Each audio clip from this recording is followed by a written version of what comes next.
Olá pessoal, como vão? Sejam bem-vindos mais uma vez a este canal, um canal onde eu vou estar trazendo toda semana o melhor dos conteúdos para você que está querendo aprender um pouquinho mais. O assunto de hoje, lipídios. E quando a gente fala em lipídios, galerinha, nós estamos falando de compostos orgânicos heterogêneos de origem animal ou vegetal, que são insolúveis em água e facilmente solúveis em solventes orgânicos como o éter.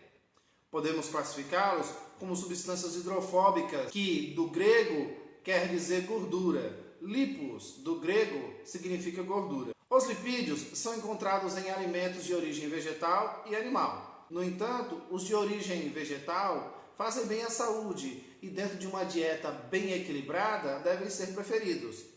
Nesta lista de lipídios de origem vegetal fazem parte margarina, óleo, soja, canola, girassol, azeite de oliva, entre outros. Já os alimentos de origem animal, estes devem ser evitados, pois são ricos em colesterol. Mas, olha que lista incrível de óleos de origem animal. Manteiga, creme de leite, bacon, banha, enfim, só a nata. Galerinha, os lipídios eles possuem algumas funções interessantes.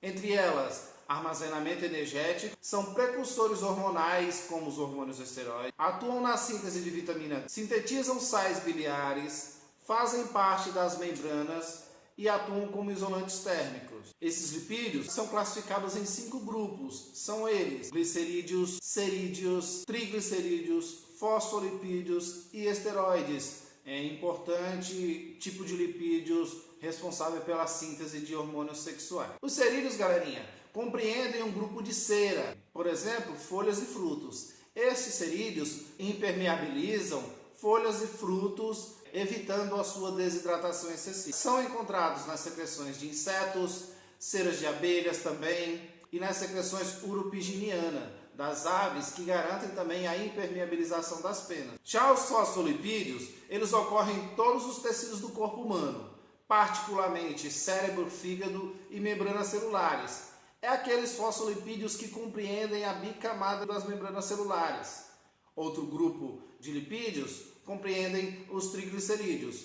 Gorduras e óleos de plantas e animais constituem misturas de triglicerídeos. Em animais, fazem reserva de energia metabólica, enquanto que os ácidos graxos, galera, são componentes orgânicos que contêm carbono e hidrogênio em suas moléculas. Quando as gorduras são quebradas, esses ácidos graxos são produzidos. Eles são usados como energia pelas células, já que são solúveis em água. Por não serem fabricados pelo corpo, os ácidos graxos precisam ser obtidos através de alimentos. Então, esses tipos de ácidos graxos são encontrados em óleos vegetais e gorduras animais. Eles são classificados como saturados, monoinsaturados ou poliinsaturados. Os saturados, eles podem ter cadeia curta ou cadeia longa. Geralmente, eles são sólidos no meio ambiente, enquanto que os monoinsaturados são ricos em ômega 9, enquanto que os poliinsaturados são ricos em ômega 6 e em ômega 3. Mas eu quero destacar também, pessoal, que os lipídios, eles são biomoléculas intrinsecamente importantes do ciclo de Krebs. Os lipídios com ácidos graxos em sua composição, eles são saponificáveis. Eles reagem formando sabões. Então, galerinha, esses lipídios, eles são biomoléculas mais energéticas e fornecem acetil-CoA para o ciclo de Krebs. Esteroides e colesterol. O colesterol, galerinha, é um dos mais importantes esteroides dos esterídeos animais, produzidos e degradados pelo fígado, que atua como um órgão regulador da taxa dessas substâncias no sangue. Na fisiologia humana, o colesterol é um reagente de partida para a síntese de ácidos biliares, hormônios, além de constituir estrutura das membranas celulares.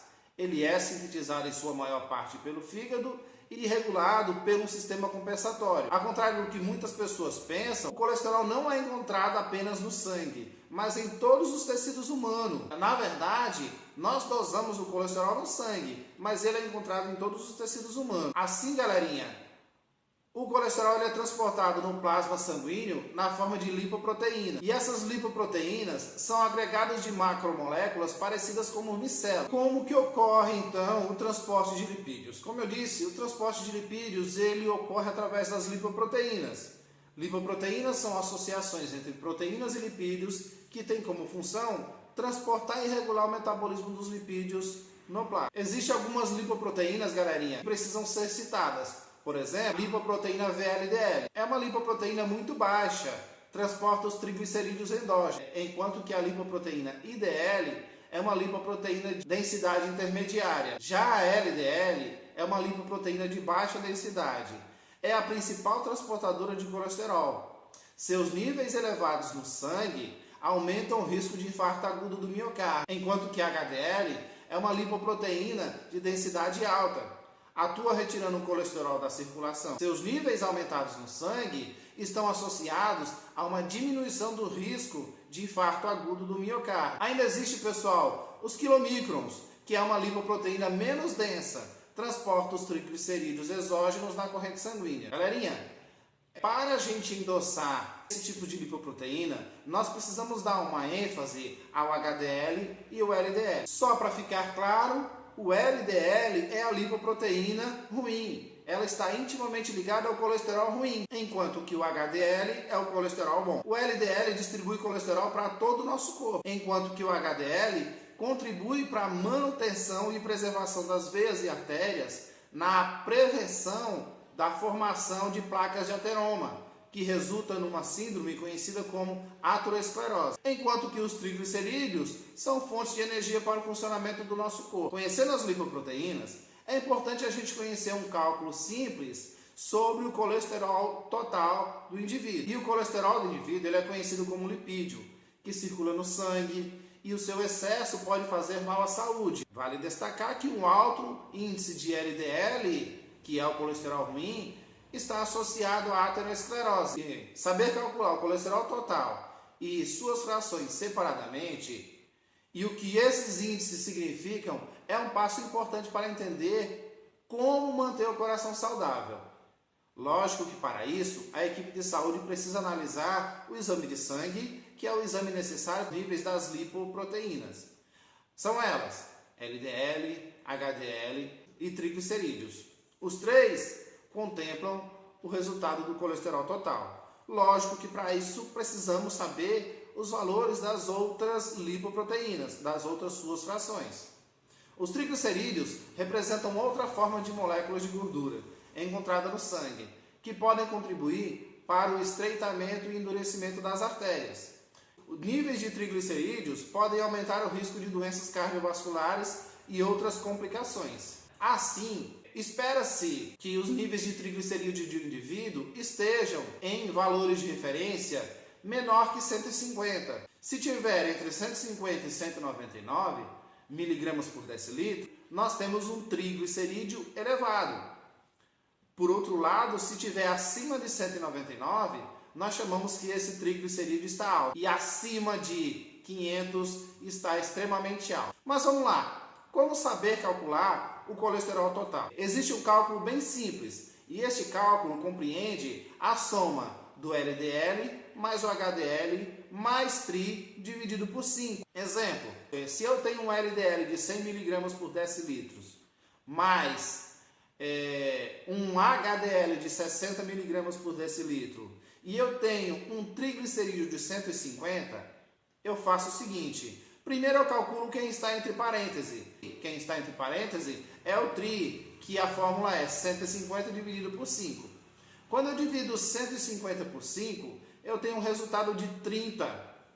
Agora eu somo tudo. Eu somo o 100 do LDL, mais o 60 do HDL, mais o 30 do triglicerídeo. Qual é o colesterol total desse indivíduo?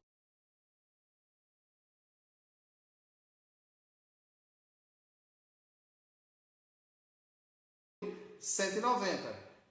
Olhando os valores de referência, podemos dizer que este colesterol total ele está classificado como ideal, já que os valores de referência de colesterol total compreendem menor que 200 é um colesterol total ideal, Entre 200 e 239, podemos dizer que o colesterol total desse indivíduo está elevado. Já quando ele está acima de 240, nós chamamos esse colesterol de alto. Dado isso, eu apresento para vocês apenas uma forma de refletir, uma atividadezinha para a gente poder calcular, tá certo? Tá aí a atividade, vamos pensar um pouquinho. O indivíduo apresentou um colesterol HDL de 40 mg por decilitro. Apresentou um colesterol LDL de 130 mg por decilitro. E apresentou um triglicerídeo de 120 mg por decilitro. Segue o gabarito. Alternativa A. O colesterol total desse indivíduo deu 58 mg por decilitro, classificado como ideal, menor que 200. Alternativa B. O colesterol total deu 258 mg por decilitro, classificado como elevado, maior que 200. Alternativa C. O colesterol total deu 194 mg por decilitro, classificado como elevado, menor que 200. Alternativa D. O colesterol total deu 194 mg por decilitro, classificado como ideal, menor que 200 mg por decilitro. Vou colocar aqui embaixo os valores de referência para você poder resolver essa questão, beleza? Vamos falar um pouquinho sobre os esteroides. Biologicamente, pessoal, os esteroides fazem parte de um grupo complexo de hormônios e enzimas que interagem para a manutenção da vida. Quando se analisa os esteroides do ponto de vista bioquímico, eles são compostos lipossolúveis de uma classe de lipídios. Os esteroides são hormônios produzidos pela córtex da suprarrenal ou pelas gônadas, sendo responsável por diversas funções no organismo, incluindo o controle metabólico das características sexuais. Esteroides sintéticos derivados da testosterona são muito utilizados na clínica médica e na medicina esportiva. Quando a gente fala de esteroides, lógico, vem a lembrança dos esteroides anabolizantes. Esse tipo de esteroide é um tipo de lipídio muito utilizado por praticantes da musculação, mas indivíduos que fazem uso de esteroides anabolizantes podem apresentar diversos fatores maléficos ao organismo. Nos homens, por exemplo, o problema da testosterona em excesso, já que os esteroides anabolizantes, muitos são produzidos a partir de testosterona sintética. Então, nos homens, o problema da testosterona em excesso é o principal fator relacionado principalmente com distúrbios nos testículos, pois são os testículos os responsáveis por produzir naturalmente a testosterona. Então, se você faz uso desse esteroide anabolizante constituído de testosterona sintética, o que vai acontecer é que o testículo ele não vai mais produzir a testosterona. E sem produzir a testosterona, ele vai atrofiar.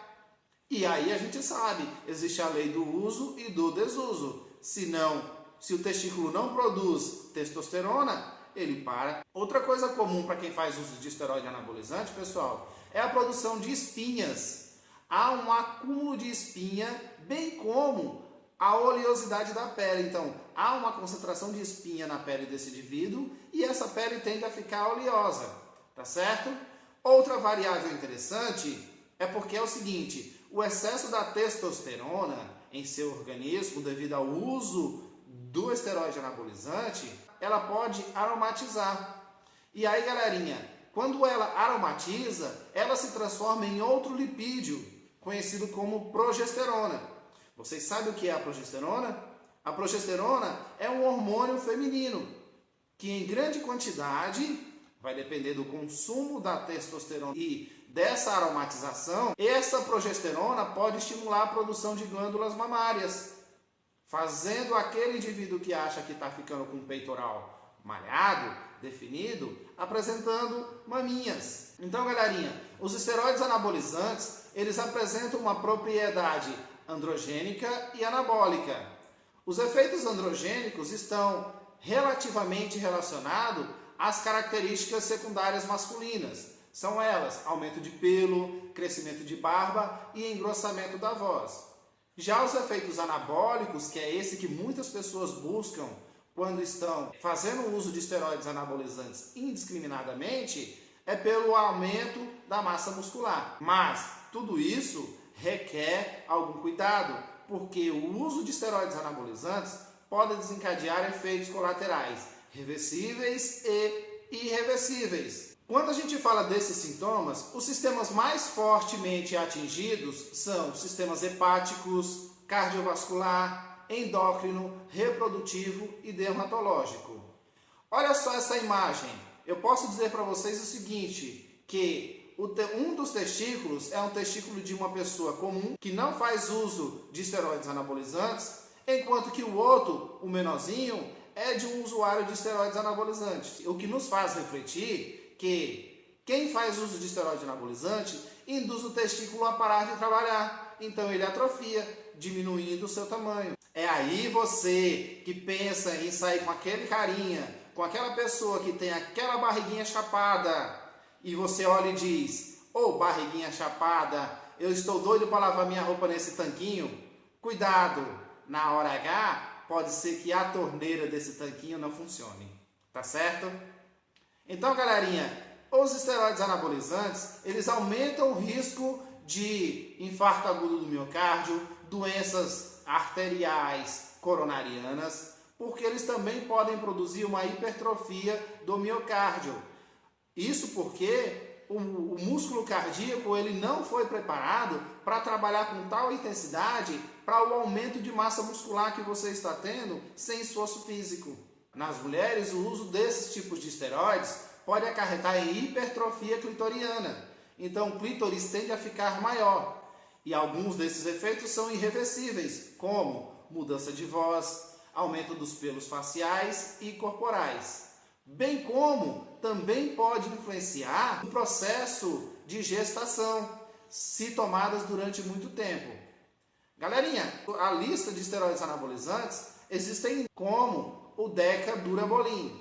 Outro conhecido é o Durateston, o Primobolan, existem vários por aí. Então, tomem cuidado para quem faz uso de esteroides anabolizantes, porque isso pode ser preocupante e você está pensando em ficar bonitinho, e você está pensando em ficar bonitinha, e aí o seu corpo vai cobrar essa fatura ao longo da sua vida. Galerinha, finaliza aqui o assunto de lipídios. Então, se você gostou desse vídeo, se você gostou dessa aula, dá uma curtida, segue o meu canal, me acompanhe por aqui, que eu estarei toda semana fazendo uma nova postagem, publicando um novo vídeo para te ajudar a aprofundar um pouquinho mais o seu conhecimento sobre vários assuntos.